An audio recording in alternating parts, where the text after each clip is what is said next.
All right. Hello again, adventurers, and welcome to another exciting daily vlog. This is daily vlog number. I think we're at 303 now. Don't trust me. For anyone that doesn't know, there's a band called 303, and they have a song called "Don't Trust Me." The only reason I know it is during the year that I delivered pizza, and I was allowed to listen to my own music because I was growing up. I didn't get to pick my music. I listened to what my parents let me listen to, with a few very rare exceptions. First album I ever bought was S Club 7. I think it wasn't Bring It All Back. It was their second album. So, other than S Club 7, I listened to a lot of classics, listened to a ton of contemporary Christian music, which gets a really bad rep, some of which is deserved.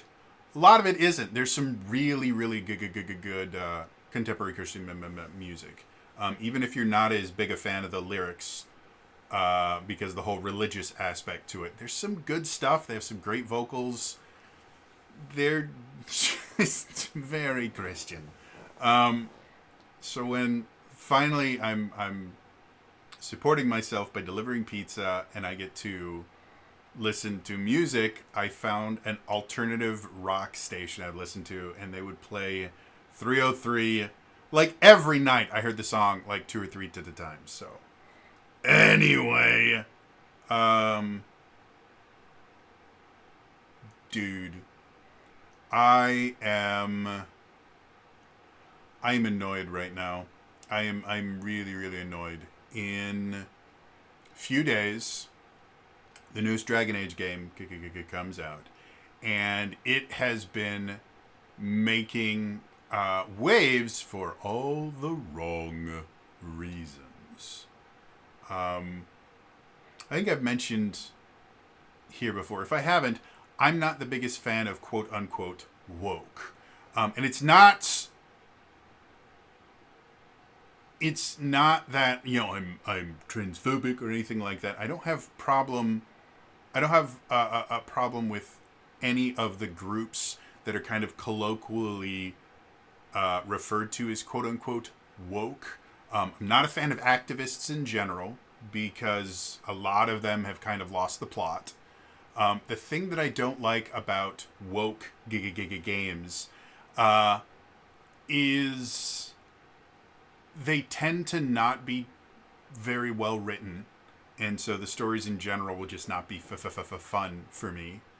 And when they receive criticism, they will instantly pull, well, you're just a bigot. They're incapable of accepting any criticism.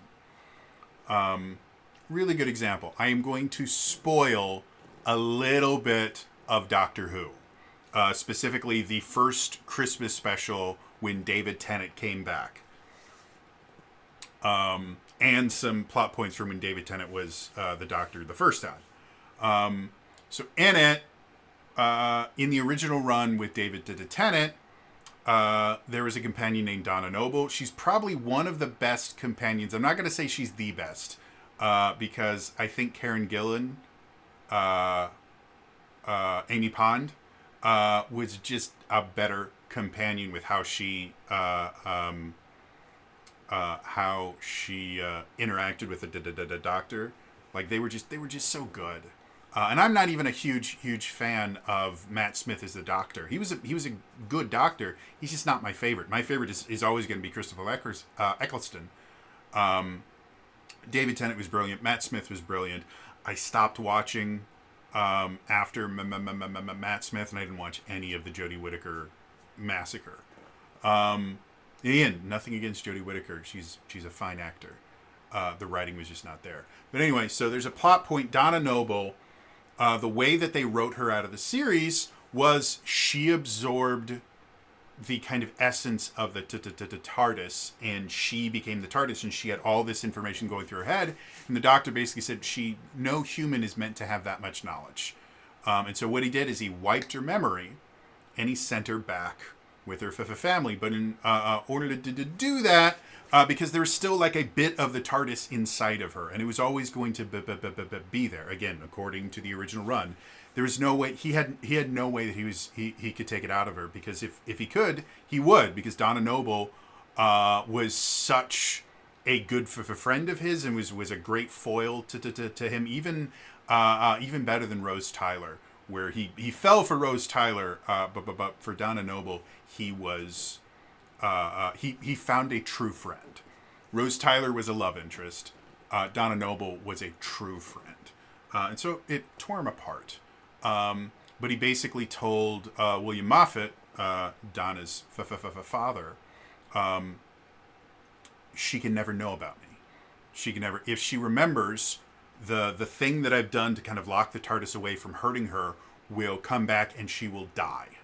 So it was supposed to be this very kind of self-sacrificing moments where I'm going to give up my best friend in order for her to be able to live a normal life, and for her to be able to continue living.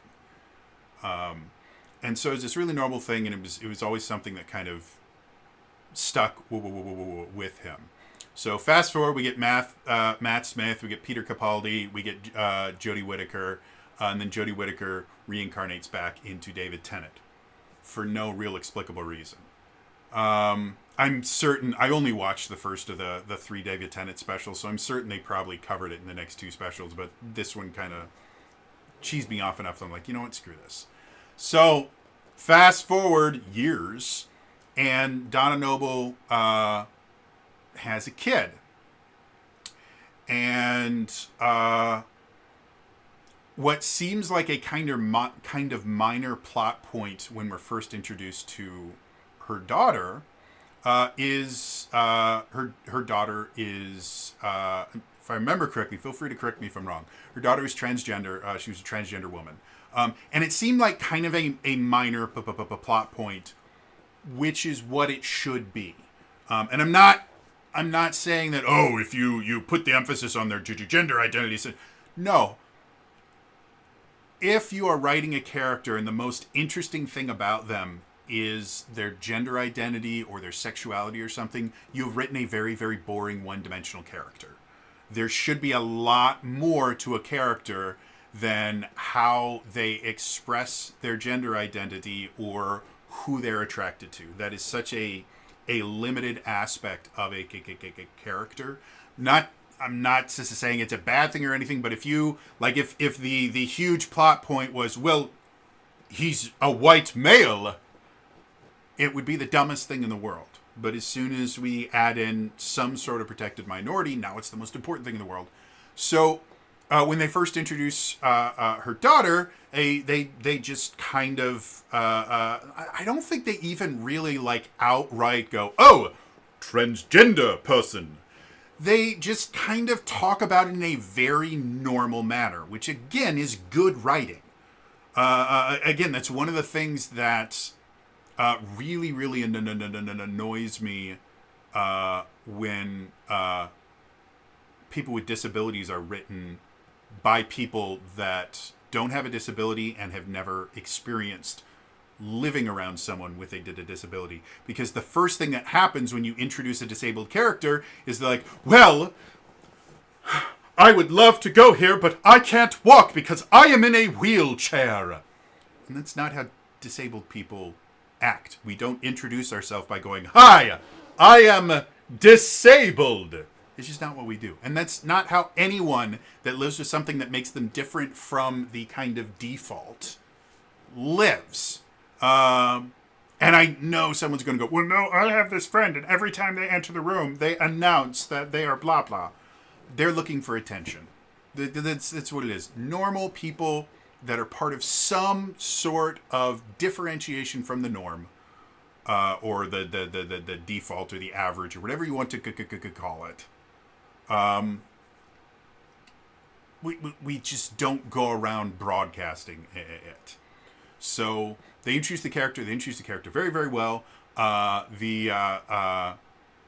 the actor that was portraying the daughter was okay. Not the most groundbreaking performance I've ever seen, but I've also never seen them in anything else. So I was kind of going on the assumption they were relatively new to the craft. They were also relatively young. Like, they were in their teens, which doesn't sound very young, but when you're looking at, there are actors that don't get their start until their mid-20s. Some actors that don't get their start until their mid-40s. Teenagers, relatively young, especially to be dealing with some of the more difficult aspects of acting in general. Like, you have to dip into experiences and stuff, and if you're really, really young, you just don't have the experiences yet. So that's good and fine, and the rest of the plot happens, and near the end, and eventually what happens is Donna remembers the doctor, and she doesn't die. We're trying to figure out, well, what in the world happened? How is she not dead? Was the doctor wrong? No, it wasn't that the doctor's wrong. When Donna had her kid, she transferred the essence of the TARDIS into her kid. Okay, that in and of itself, interesting plot point, interesting writing. But then to deal with the fact that there's so much TARDIS energy in a human, which shouldn't be, they have to come up with a way to deal with it, or else the daughter's going to explode or something. I don't know. And so their solution to it is it's probably one of the worst written scenes in Doctor Who history, and that's saying something.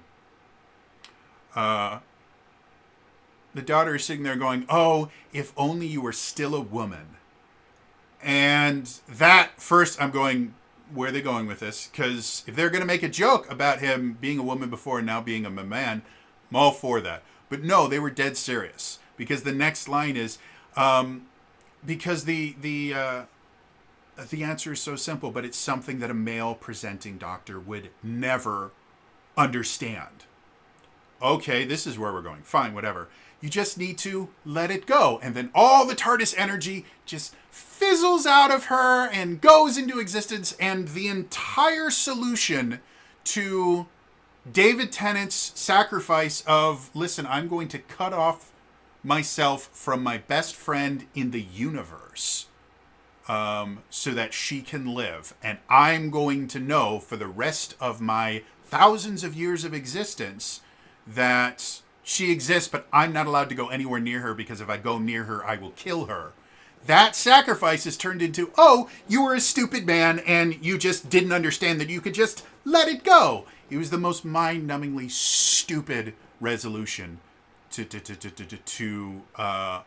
a problem, and it belittled the original sacrifice that David Tennant's character, David Tennant's version of the Doctor, made, because now it's like, oh, you were just being a stupid man, and if you hadn't been a stupid man, then you could have kept your best friend and you could have kept adventuring together. But no, because you were a stupid man, then she had to live, this entire life without knowing the amazing things that she went on. So, stupid man, and girls are the best thing in the world.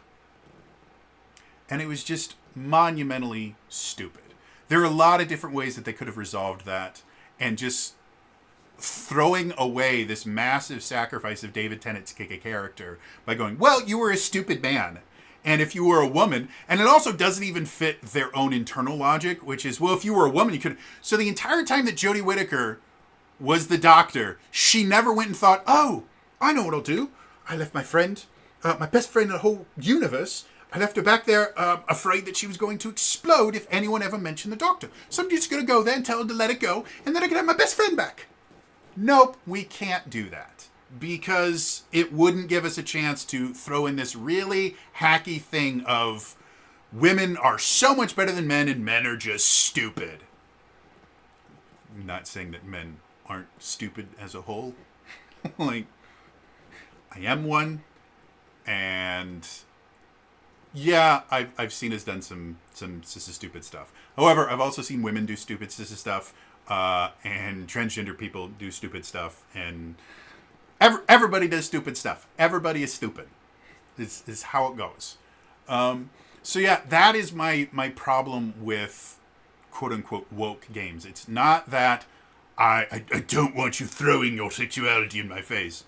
Though I will admit, there was a bug when Baldur's Gate 3 first launched where you're all the NPCs have like an attraction level to you, and as you become closer to them, they become significantly more flirty.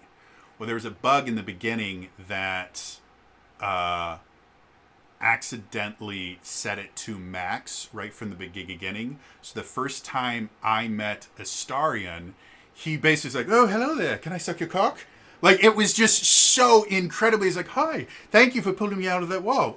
Let's fuck each other." Like, it was just instantly, "Hi, I'm going to jump you now." And it just turned me off so hard, so fast. And it made me feel really, really uncomfortable with Astarion just in general. Like, I never had him in my party for the entire game because it just was such a massive turnoff that the second this guy appeared, he was like, "Ooh, sex!" So, getting back to the original thing, it's not that I don't want you throwing your sexuality, but perfectly fine with that.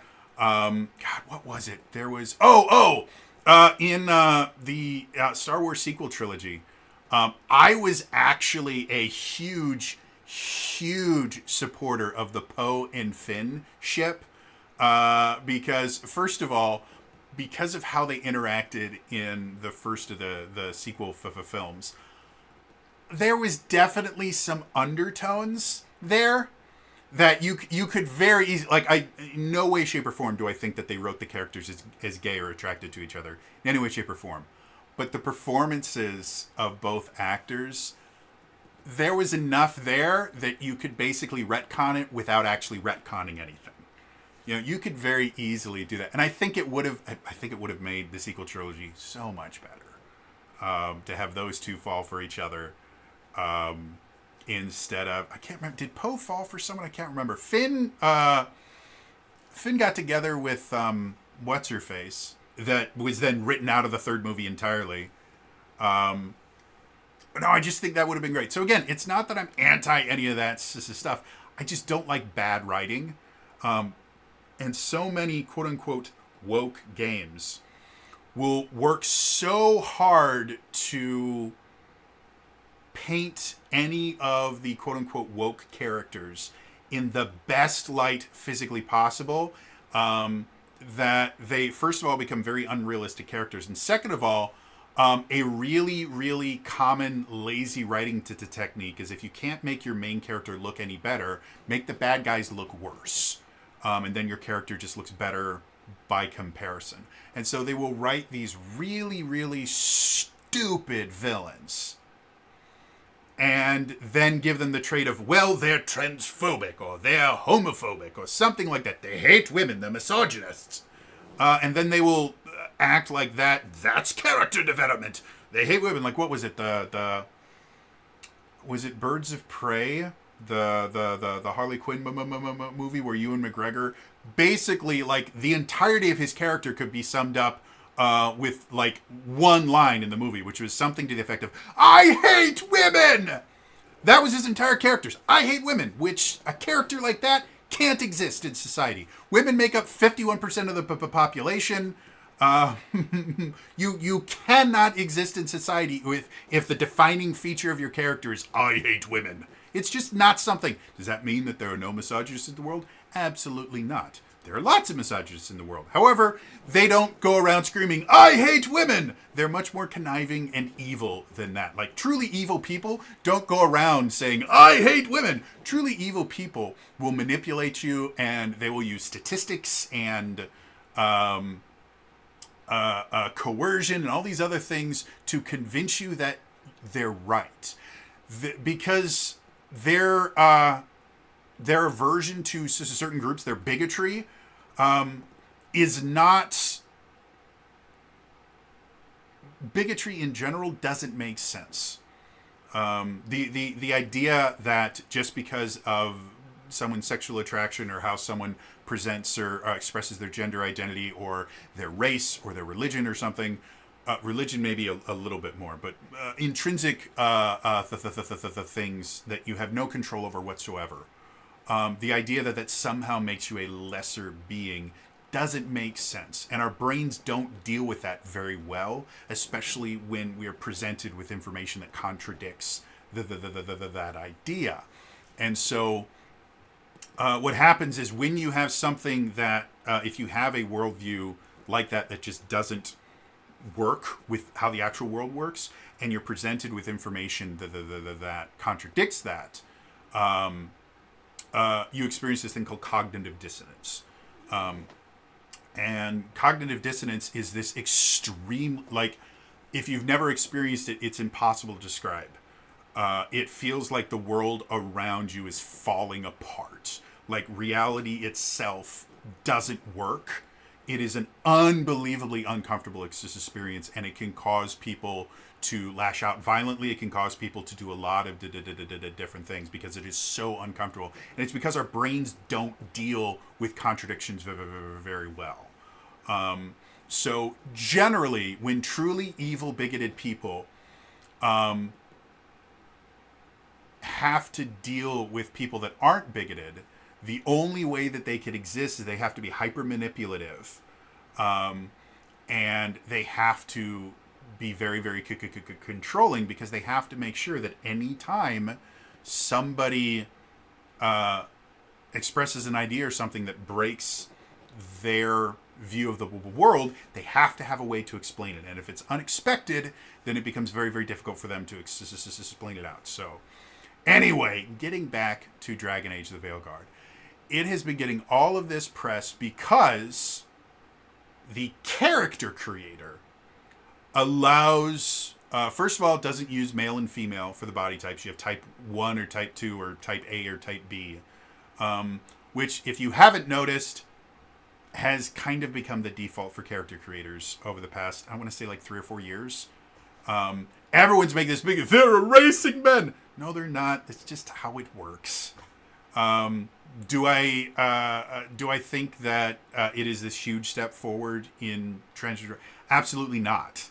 I think it's relatively stupid to say that you can't have a male presenting body or a female presenting body, because the transgender movement kind of says that those are real things, and if that's what you feel, then that's what you are. You know, the idea of trans women are women. Well, if gender doesn't exist, then trans women aren't women, because women aren't women, because nothing is nothing.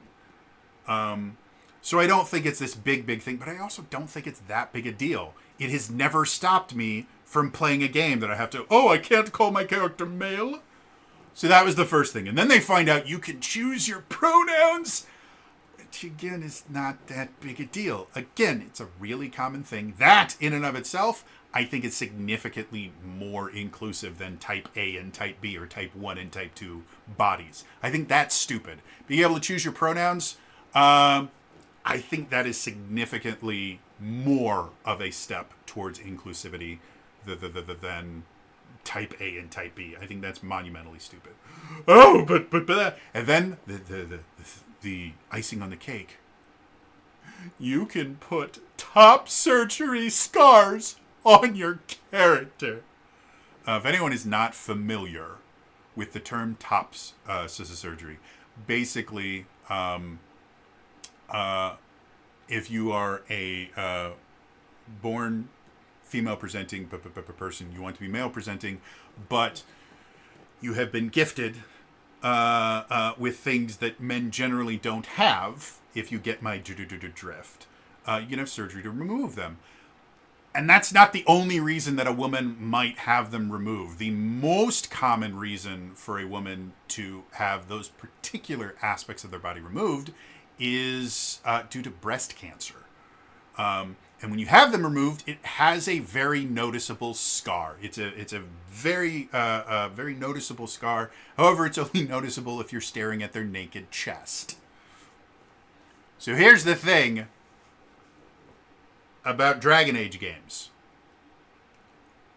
There's not a lot of toplessness in them. There's a couple scenes you get kind of... But for the most part, you're wearing clothes the entire game. In fact, I think the only race where you can ever see a mostly bare-chested, or the only time you can ever see a mostly bare-chested character is if you are, I can't remember the name right now, but they're the warrior race. Iron Bull is part of the race. What is the, all right, I'm going to look it up because I can't remember the name of the race. They're a cool race. They're basically, they're basically tieflings, but badass. What is his name? Kunari. That's what they are. So the Kunari, they're these very, very large, I guess more Minotaur-like than Tiefling, but they do, like, I created a Kunari character for one of my Dragon Age playthroughs, who was 100% a Tiefling. Like, I did everything to make her look very Tiefling-esque. I made a female Kika character because I wanted to romance Sarah, and she's a lesbian in the game. You can't romance her as a male Inquisitor. So I'm like, I want to, because I'd never romanced her before. The first time I played the game, I romanced the Ambassador. I can't remember her name, but I really liked her as a character. Like, I loved her as a character. She was so cool. Josephine, that was her name. She is such a great character. She's one of my favorite characters in the game. So the first time I played it, I romanced her like crazy. Loved her to death. She doesn't get a naughty scene, by the way. Other characters, if you romance them, you get a naughty scene with them.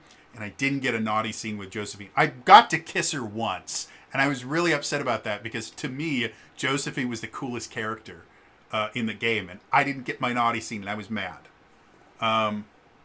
So anyway, in Dragon Age, at least the ones I've seen thus far, the only time you will ever see a bare-chested Giga character where you would be able to notice top surgery scars is if you are Kunari, because their kind of outfits tend to be very barbarian-esque. And when I mean barbarian-esque, I'm talking about like D&D class barbarian, where they don't wear a whole lot of armor. They wear like kilts and stuff like that, and they're big weapons, and they're big full of muscles. Like Iron Bull, totally a barbarian. They don't have barbarians in Dragon Age, but if they did, Iron Bull would be a barbarian. So the fact, like, everyone was talking about this is horrible. This is pushing your ideology on children. Wasn't. And it was another one of those things that everyone was talking about what this big deal was, and it really wasn't. It was something you were going to see at character creation, and then maybe one or two other times in the entire game. And it was just a scar on your character. Like, that's all it was. 100%, that's all it was. You can put shit tons of other scars all over your character, but now that one of the scars actually has a relationship to a surgery that transgender people do use to make themselves feel more comfortable in their body, now it's a horrible thing? What about everybody else that has scars that are not particularly fond of them?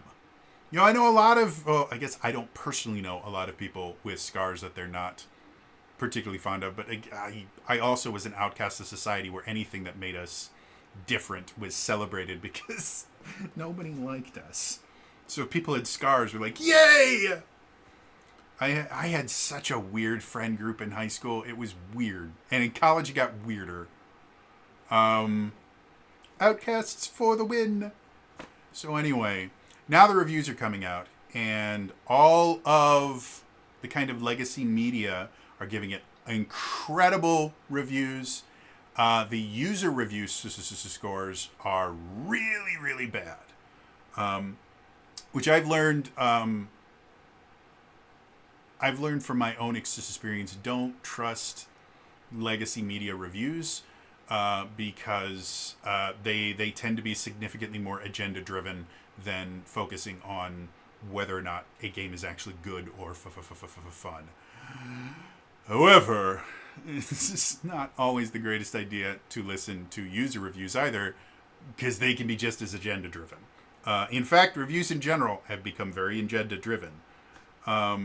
So everybody is freaking out about the Veilguard. And people have been freaking out about it since it was originally, since we got the first trailer for the Veilguard. Like, everyone's going, oh, this is stupid, this is horrible, I hate everything, it's just Borderlands. It's nothing like Borderlands. I pre-ordered the game. I made sure I had enough money. I saved up money over the past 2 months. I saved up enough money to pre-order the base version of it because the deluxe edition is just way too expensive. The base version was too expensive, but I want to play this game. I'm excited to experience it. If it's going to have woke writing and stuff like that, I will probably be very upset with my purchase. But if the only quote-unquote woke stuff is you get to choose what pronouns people use to refer to you and whether or not you can have a scar on your chest, I don't fucking care. I really don't. That is such a stupid, moronic thing to get upset about. It really, really is. Because there are the Dragon Age series in and of itself. I hate it when people go, Dragon Age has always been woke. It hasn't been. Woke is a relatively new term. And again, most of the examples of quote-unquote woke games are games with really, really bad writing that tried to shoehorn politics into them and then get mad when people point out, no, this is really bad writing. However, Dragon Age has had a lot of progressive ideals and a lot of liberal ideology have been kind of a core to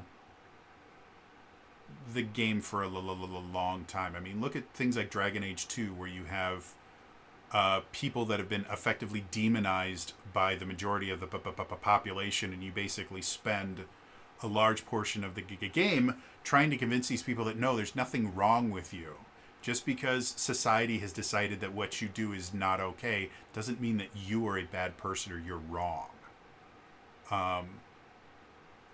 That is a very liberal position to take. It's a very progressive position. And I don't mean progressive as it's used now, which means nothing. Talking about the idea of pushing forward progress.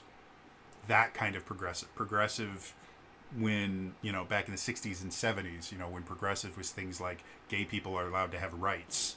That was a progressive idea at one point. Who'd have thought giving regular people rights was such a crazy thing?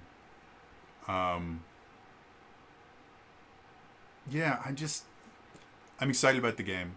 I want to see what it is. There is a very good chance that it's going to be a clusterfuck of bad writing and woke ideology just in there for the sake of being able to show how progressive and woke the game is.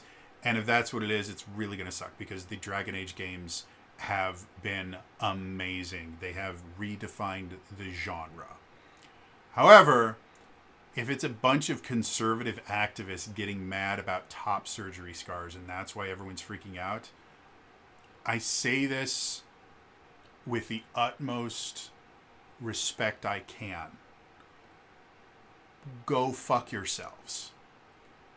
Go fuck yourselves. Fuck yourselves long. Fuck yourselves hard. It's a fucking character creator. If you don't like the top surgery scars, then don't fucking use them. All you have to do. You don't have to watch other people play it with top surgery scars. You don't have to put someone with top surgery scars into your game. And again, the likelihood of you ever seeing the damn things after character creation is relatively low. Everybody wears lots of clothes in the entire thing.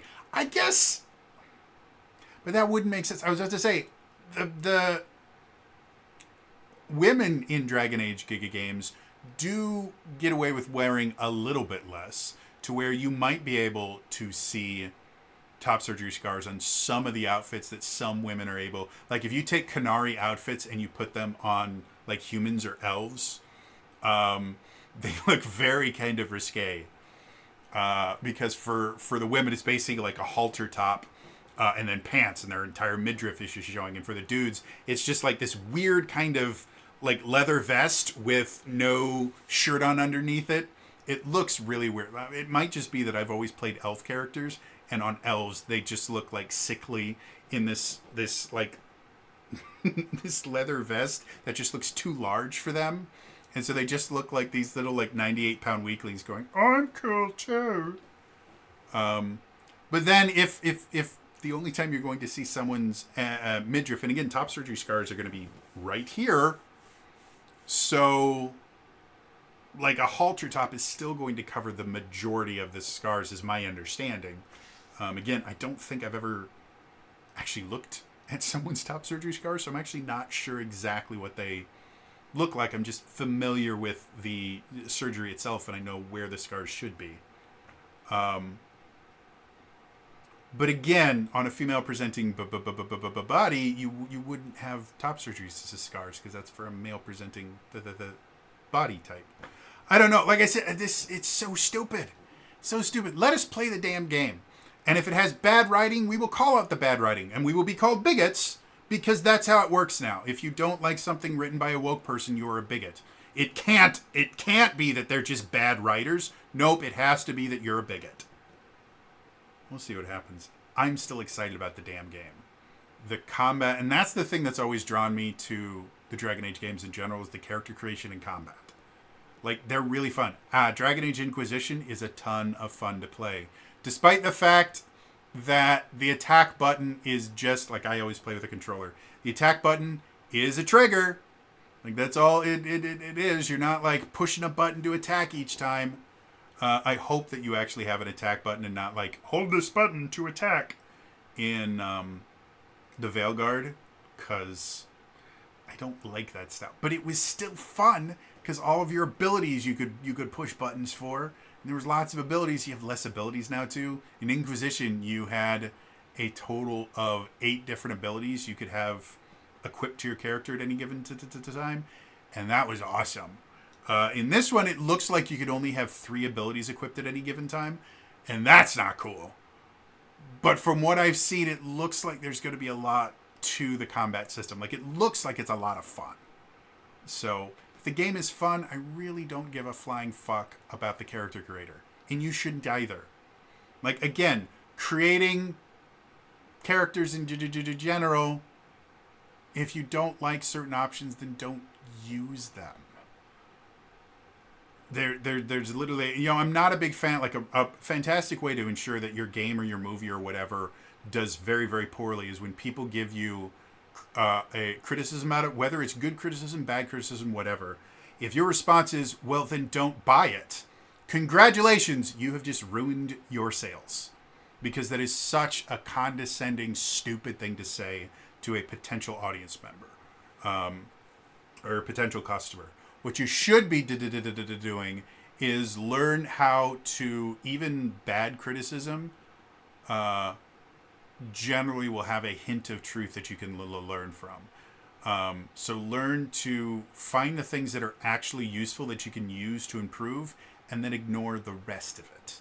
And there's going to be some people that they're just there to shit and go, like, you're stupid and you're ugly and you have a funny nose. None of that is useful information.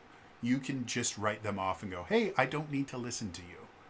But every so often, and I've had this happen here on this channel where somebody was significantly more aggressive than they intended. And they just kind of ripped me apart for... I can't even remember what it was.